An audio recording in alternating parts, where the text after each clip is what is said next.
Nous avons tous vu ces motos fantômes accumulant la poussière dans un coin du concessionnaire. Mais où vont-elles quand elles disparaissent? La vérité est un sombre secret que les vendeurs craignent de révéler. Nous sommes allés dans les coulisses avec des caméras cachées pour exposer le piège du crédit financier, les enchères brutales où les rêves sur 2 roues meurent pour quelques centimes et les schémas commerciaux désespérés qu'ils utilisent pour survivre. Aujourd'hui, en plus de cela, nous révélerons les 5 motocyclettes qui pourrissent chez les concessionnaires en ce moment même et que personne ne veut acheter. N'achetez pas une moto avant de connaître la vérité qui se cache derrière le cimetière des rêves invendus. Allons-y. Le plan de plancher. Comment fonctionne réellement le financement des stocks et pourquoi les concessionnaires ne sont pas propriétaires des motos qu'ils exposent? Pour comprendre pourquoi un vendeur panique chaque fois qu'il voit une moto accumuler de la poussière dans un coin, il faut d'abord comprendre qui est le véritable propriétaire de cette moto. La plupart des motards entrent chez un concessionnaire et supposent que le propriétaire du local a acheté toutes ces motos au comptant, qu'elles lui appartiennent et qu'elles attendent simplement que quelqu'un arrive et reparte avec en payant une marge bénéficiaire. Rien n'est plus faux. Les concessionnaires ne sont pas propriétaires de leur inventaire, ils le louent. Il existe un système financier appelé financement des stocks, connu dans le secteur sous le nom de floor planning ou plan de plancher, et c'est le moteur qui fait bouger toute l'industrie de l'automobile et de la moto. C'est aussi une bombe à retardement. Voici comment cela fonctionne. Imaginez qu'un concessionnaire commande 50 motos neuves au fabricant pour la saison de printemps. Il ne les paie pas avec un chèque. Ce qui se passe, c'est qu'une banque, normalement la propre financière du fabricant ou un prêteur géant comme Wells Fargo, paie l'usine pour ses motos. Le concessionnaire reçoit les unités, les place dans la salle d'exposition et à partir de ce moment, il commence à payer des intérêts de location à la banque pour chaque jour que chaque moto passe en sa possession. Durant les 60 ou 90 premiers jours, le fabricant est généralement aimable. Il peut subventionner ses intérêts pour donner un répit au concessionnaire, une période de lune de miel pour qu'il puisse vendre les motos sans pression. Durant ces 3 mois, le concessionnaire est détendu. La moto est un actif, elle est brillante, elle représente un gain potentiel. Mais au moment exact où l'horloge marque le 91e jour, tout change. La subvention s'arrête, les intérêts s'envolent et la banque commence à exiger des prélèvements. Un prélèvement est un paiement obligatoire qui s'applique à la valeur principale de la moto. Le concessionnaire ne paie pas seulement des intérêts, il doit maintenant commencer à rembourser l'argent que la banque a payé pour la moto. Cet argent sort directement de son flux de trésorerie, de son budget opérationnel. Soudain, cette moto cesse d'être un actif pour devenir un parasite. Elle draine des ressources, elle occupe un espace qui pourrait être dédié à des modèles à rotation rapide. Elle nécessite une assurance, elle nécessite des mainteneurs de batterie, elle nécessite que le personnel la nettoie de la poussière. Une moto qui passe 6 mois, 9 mois ou, Dieu nous en préserve, une année entière chez le concessionnaire mène l'entreprise à la ruine. Cette panique financière est ce qui dicte chacune des décisions que prend un directeur des ventes. Quand vous voyez un vendeur avec un visage de désespoir à la fin du mois, il n'essaie pas seulement de gagner une commission. Il essaie d'arrêter l'hémorragie d'une unité ancienne pour laquelle le propriétaire du local lui crie dessus, et cela nous amène à la première stratégie. La remise par désespoir. La première stratégie quand la banque serre la vis. Quand la banque commence à appeler et que les intérêts s'accumulent, le concessionnaire a recours à l'outil le plus basique dont il dispose, la remise. Il commence par réduire le prix de la facture, élimine les frais d'expédition, pardonne les frais de préparation, font n'importe quoi pour que la moto sorte par la porte et que la banque cesse d'appeler. Mais parfois, même la remise la plus agressive n'est pas suffisante. Parfois, la moto ne suscite simplement aucun intérêt. Et quand cela arrive, il faut recourir à des stratégies plus créatives. Le jeu des bonnets. L'échange d'inventaire entre concessionnaires pour réinitialiser l'horloge financière. C'est l'une des pratiques les plus courantes et les moins connues du grand public. Les concessionnaires existent rarement dans un vide. Ils font souvent partie de groupes plus importants ou entretiennent des relations amicales avec d'autres concessionnaires de la même marque. Ce qu'ils font, c'est échanger leur inventaire. Cela fonctionne comme ceci. Imaginez un concessionnaire en Floride qui a un tas de motos sportives dont personne ne veut parce que les routes sont droites et plates, mais il a besoin de cruiser parce que la semaine de la moto approche. En même temps, un concessionnaire dans l'Ohio est plein de cruisers qui ne bougent pas, mais il a des clients qui demandent des sportives pour la saison de circuit. Les directeurs s'appellent, parviennent à un accord et chargent les motos dans un camion. Ils échangent les enfants à problème. Pourquoi font-ils cela? Ce n'est pas seulement pour équilibrer l'inventaire, c'est pour réinitialiser l'horloge. La psychologie joue un rôle fondamental. Si un client local visite le même concessionnaire mois après mois et voit toujours la même moto poussiéreuse au même endroit, cette moto devient invisible. Le client suppose qu'elle doit avoir quelque chose de mal. Les vendeurs se lassent de la voir et arrêtent d'essayer de la vendre. Elle devient un meuble de plus. Mais quand cette même moto arrive chez un concessionnaire dans un autre état, c'est un nouvel inventaire. Les vendeurs là-bas n'ont pas échoué à la vendre 50 fois. Ils sont enthousiastes d'avoir quelque chose de nouveau à montrer. Les clients qui entrent ne l'ont pas vue auparavant. Pour eux, elle vient d'arriver. « Nous venons de recevoir celle-ci », dit le vendeur. Et techniquement, ce n'est pas un mensonge, même si la moto a passé un an stockée dans un entrepôt de Miami. C'est une façon de déplacer les chaises sur le pont du Titanic, dans l'espoir qu'un changement d'air, un nouveau public et une équipe de vente renouvelée trouvent l'acheteur qui n'est pas apparu de l'autre côté du pays. Le coup de poing, punching, l'autovente pour atteindre les bonus et comment elle transforme des motos neuves en motos d'occasion sans avoir roulé un seul mètre. Quand l'année approche de sa fin et que les fabricants font pression pour présenter des chiffres de vente brillants à leurs actionnaires, les concessionnaires ont recours à une stratégie plus drastique.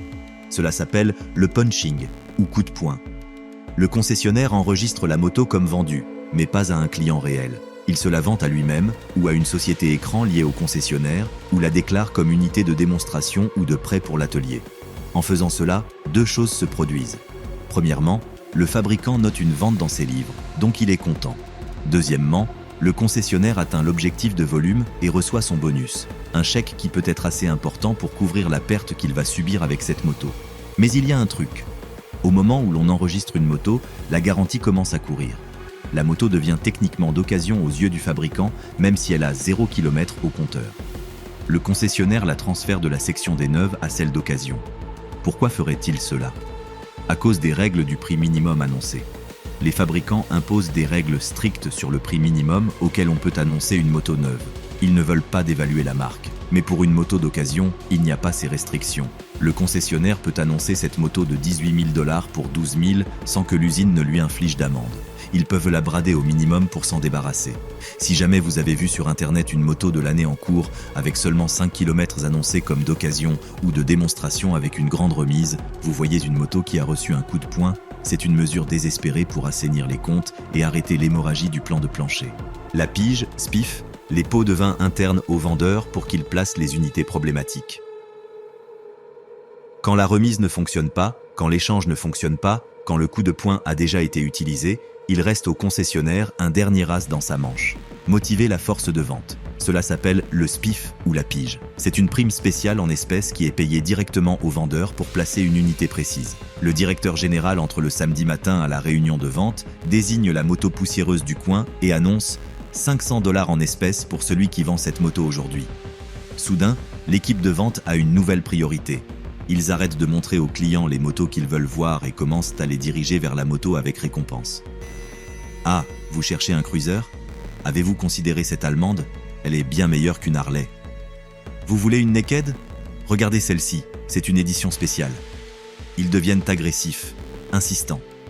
Si jamais vous avez senti qu'un vendeur s'efforçait trop de vous convaincre d'une moto que vous n'aviez pas demandée, il est très probable qu'il y ait eu une pige en jeu. Le concessionnaire est prêt à sacrifier une partie de sa marge pour payer le vendeur afin d'éliminer cette responsabilité financière de son inventaire. Ce sont des pots de vin internes et ils ont lieu tous les week-ends chez des concessionnaires dans tout le pays. Cet engrenage financier est ce qui dicte quelles motos survivent et lesquelles sont condamnées. Mais il y a des modèles spécifiques qui, par leurs caractéristiques, deviennent des otages perpétuels. Voici les 5 motos que les concessionnaires ne peuvent même pas donner. Numéro 5. BMW R18. Nous arrivons à la première victime de cette liste, une moto qui a été promue comme la machine ultime, la tueuse de Harley-Davidson, la tentative de la Bavière d'arracher à Milwaukee le marché des cruisers américains. La BMW R18 est, sur le papier, une œuvre d'art. Son moteur est l'énorme boxer de 1800 cm3 refroidi par air et huile, le plus grand que BMW ait jamais fabriqué. 91 chevaux de puissance et un couple moteur bestial de 117 livres-pieds qui vous pousse depuis le ralenti avec une souplesse mécanique stupéfiante. L'esthétique est une déclaration d'intention. L'arbre de transmission exposé tournant à l'air libre, les chromes profonds comme des miroirs, les lignes décoratives peintes à la main sur le réservoir, cette sensation d'avoir sculpté la moto dans un seul bloc de granit allemand. Une RDX 8 neuve part de 18 000 $ pour le modèle de base, mais les versions de tourisme transcontinental avec d'énormes carénages et systèmes audio peuvent dépasser les 25 000. Cela la place en compétition directe avec la Harley-Davidson Road King et la Street Glide, deux poids lourds du segment. Alors pourquoi cette merveille de l'ingénierie pourrit-elle chez les concessionnaires de la Californie à New York? La réponse est aussi simple que dévastatrice. C'est un désastre ergonomique pour le public auquel elle s'adresse. La caractéristique qui définit la RDX 8, cet énorme moteur boxeur avec les cylindres dépassant sur les côtés, est aussi son défaut fatal. Ces cylindres occupent exactement l'espace où un motard de cruiser veut mettre ses jambes. Vous ne pouvez pas installer de commandes avancées sur une RDX 8.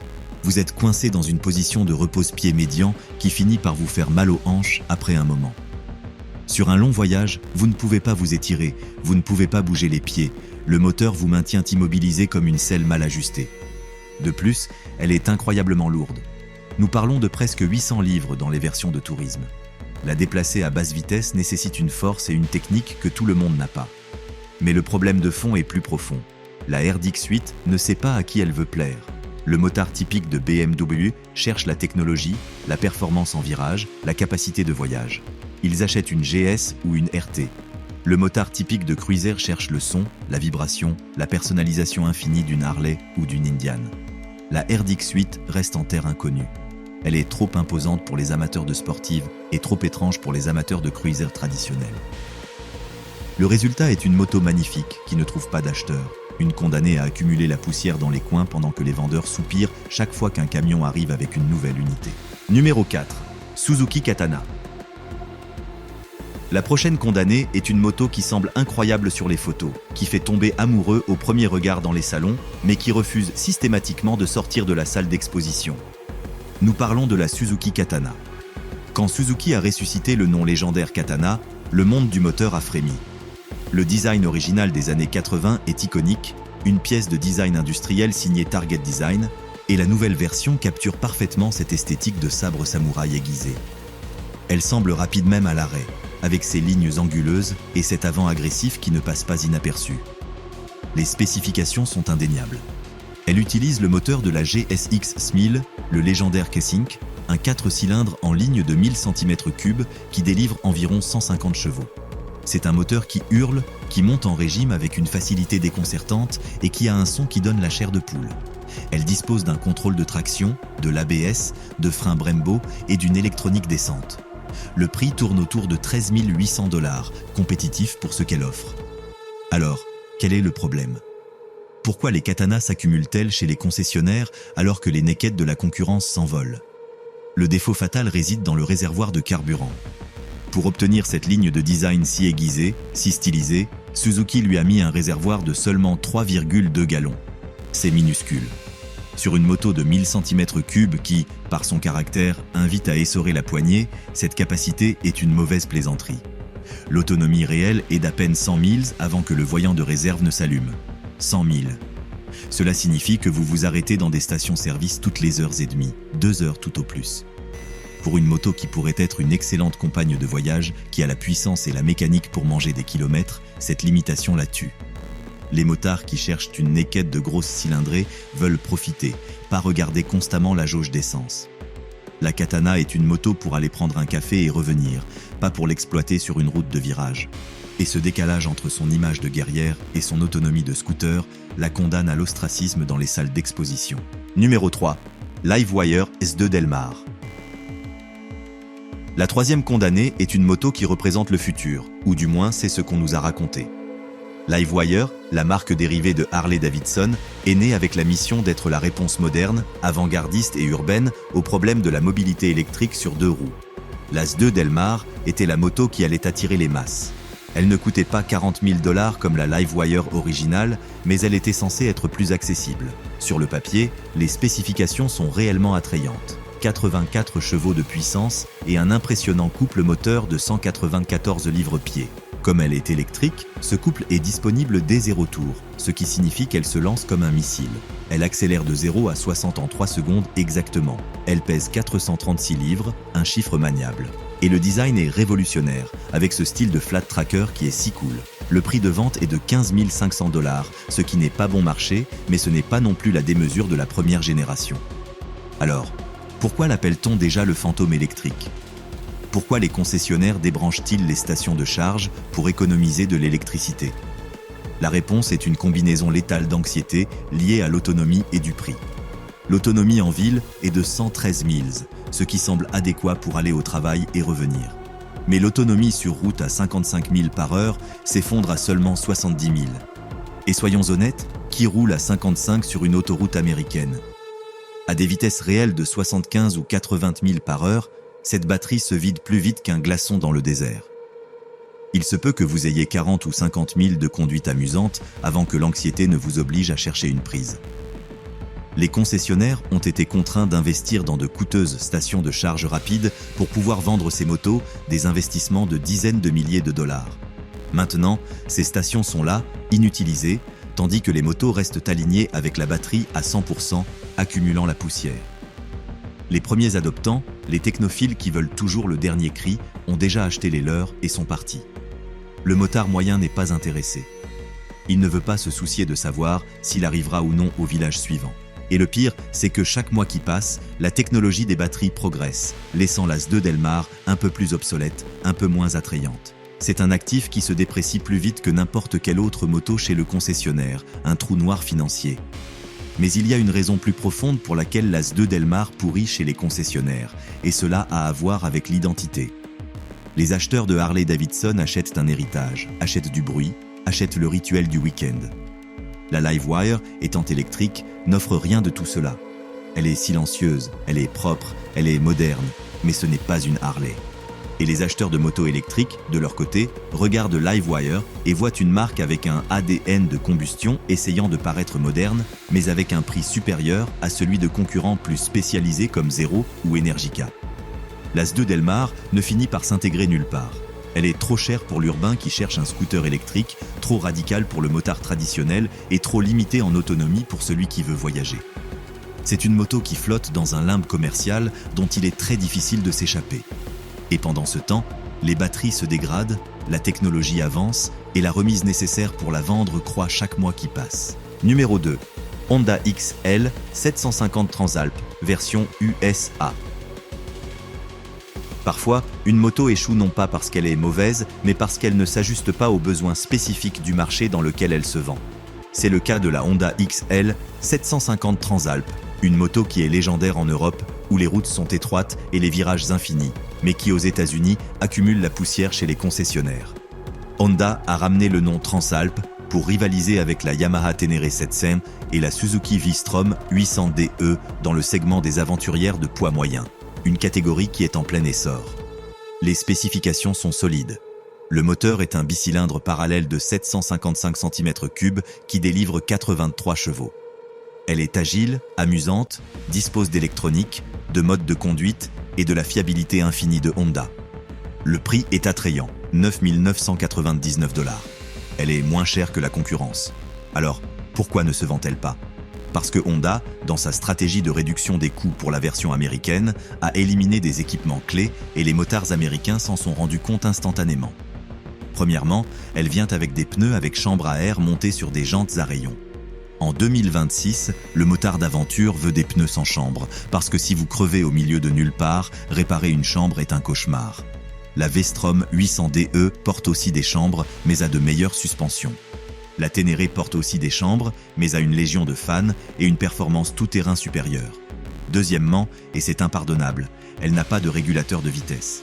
Pour une moto qui s'appelle Transalp, conçue pour traverser les Alpes, pour faire de longues distances, ne pas inclure de régulateur de vitesse sur une moto avec accélérateur électronique est un péché mortel. Les Américains parcourent des centaines de milles d'autoroutes droites pour arriver au sentier. Sans régulateur de vitesse, ce voyage devient un supplice. La Transalp est une grande moto, mais elle est arrivée sur le marché américain boiteuse, avec une main attachée dans le dos et les acheteurs s'en sont aperçus. Numéro 1, Kawasaki Eliminator. Et nous arrivons à la numéro 1, la moto qui arrive en tête de cette liste de condamnés. Ce n'est pas un désastre ergonomique comme la RDX8, elle n'a pas de défaut d'autonomie comme la Katana, elle ne souffre pas d'anxiété technologique comme la Livewire et il ne lui manque pas d'équipement clé comme la Transalp. La Kawasaki Eliminator est victime de quelque chose de beaucoup plus subtil et dévastateur. Elle est victime de sa propre médiocrité. Elle n'est pas mauvaise, elle n'est pas laide, elle n'est pas chère. Elle est simplement oubliable. Kawasaki a ressuscité le fameux nom Eliminator pour rivaliser sur le marché fleurissant des cruisers d'accès. Il voulait une part du gâteau que la Honda Rebel 500 dévore depuis des années. Les spécifications sont décentes. Elle utilise le moteur bicylindre parallèle de 451 cm3 dérivé de la Ninja 400, mais avec une course augmentée pour obtenir plus de couple. Environ 45 chevaux qui fonctionnent bien. La hauteur de selle est très basse, 28 pouces, ce qui la rend accessible aux pilotes de n'importe quelle taille. Le prix de départ est de 6 649 $, compétitif. Elle a une esthétique de cruisée moderne, basse et longue. Alors, quel est le problème? C'est qu'elle est invisible. Elle essaie de rivaliser avec la Honda Rebel 500, qui est une icône absolue.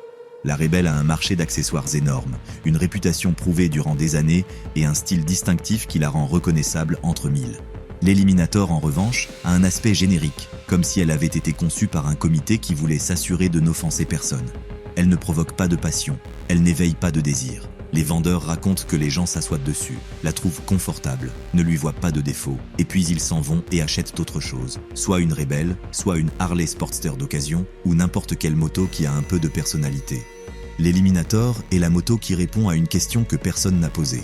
Elle est parfaitement adéquate, mais parfaitement anonyme. Et dans le monde de la moto, où l'émotion et la passion sont tout, le manque de personnalité est une sentence de mort. C'est la reine des condamnés, celle qui ne trouvera jamais de foyer parce que personne ne tombe amoureux d'elle. Depuis le poids financier du plan de plancher jusqu'à la destination finale dans les froides enchères de gros, le voyage d'une moto invendue est un véritable cauchemar. Nous avons vu comment l'ingénierie allemande trébuche sur l'ergonomie, comment le design peut tuer la fonctionnalité, comment la technologie devient obsolète avant de se vendre, comment l'économie de coût étouffe un grand projet et comment le manque de personnalité condamne à l'oubli le plus absolu.